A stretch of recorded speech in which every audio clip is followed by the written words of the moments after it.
झारखंड की टॉप 10 खबरें। मुख्यमंत्री हेमंत सोरेन ने मंगलवार को कोल्हान क्षेत्र के आने वाले 4 विधायकों से मुलाकात की। उन्होंने उनसे ताजा राजनीतिक गतिविधियों पर चर्चा की। इन विधायकों ने पहले ही स्पष्ट कर दिया था कि चंपाई सोरेन के साथ जाने का उनका कोई इरादा नहीं है। रामदास सोरेन ने कहा कि लोगों को मुख्यमंत्री हेमंत सोरेन मिलने के लिए आए थे, सब कुछ ठीक है। चंपाई सोरेन के साथ जाने संबंधी सवाल पर कहा कि सब कुछ अफवाह है, कोई कहीं नहीं जाएगा, सभी लोग हेमंत सोरेन के साथ है।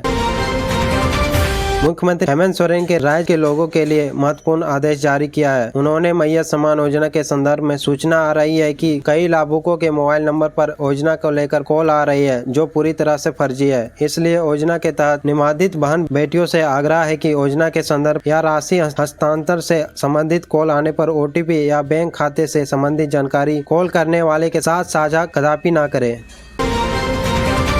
भारत बंद के समर्थन में मुख्यमंत्री हेमंत सोरेन ने 21 अगस्त को पलामू में होने वाले कार्यक्रम को स्थगित कर दिया है। अब वह कार्यक्रम 22 अगस्त को होगा। इस दिन CM पलामू में झारखंड मुख्यमंत्री मैया सम्मान योजना की शुरुआत करेगी। आरक्षण बचाओ संघर्ष समिति द्वारा SC/ST आरक्षण को लेकर सुप्रीम कोर्ट निर्णय के खिलाफ बुधवार को भारत बंद का ऐलान किया गया है। बंदी सुबह 6 बजे से रात्रि 8 बजे तक रहेगी। आसू सुप्रीमो सुदेश महतो ने कहा कि राज्य के युवाओं को हर साल 5 लाख नौकरी, स्थानीय नियोजन और विस्थापन नीति बनाने का वादा करने वाली सरकार ने अपने वादों को भूलकर जनता को ठगा है। इनके भाषण और शासन में फर्क है। चुनाव के समय अपनी कथनी से कई लोगों को लोभ देते हैं। लोभ का वादा करने वाली सरकार की करनी में अंतर जनता देख रही है। राज्य के विकास नहीं, अपने परिवार की विकास ही उनकी प्राथमिकता रही। झारखंड लोक सेवा आयोग द्वारा आयोजित सिविल सेवा मुख्य परीक्षा के रिजल्ट प्रकाशन की मांग को लेकर मंगलवार को रांची में प्रदर्शन किया गया। 342 पदों के लिए आयोजित परीक्षा में शामिल छात्रों ने JPSC गेट का दिन भर प्रदर्शन किया। नाराज छात्रों ने सरकार को JPSC के मुख्य परीक्षा का रिजल्ट आयोग के वर्तमान अध्यक्ष नीलिमा केरकेट्टा के कार्यकाल समाप्त होने से पहले जारी करने की मांग की। आयोग का अध्यक्ष के कार्यकाल 22 अगस्त को समाप्त होने वाली है।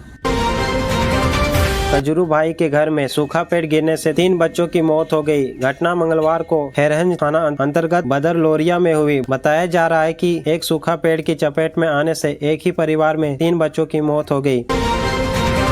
मंगलवार को कांग्रेसियों ने स्वर्गीय राजीव गांधी की 80 साल की जयंती के अवसर पर सद्भावना यात्रा निकाली। इस यात्रा के माध्यम से कांग्रेसियों ने स्वर्गीय राजीव गांधी के आदर्शों का आधुनिक भारत निर्माण में उनके योगदान का आम जनता के बीच प्रसारित किया।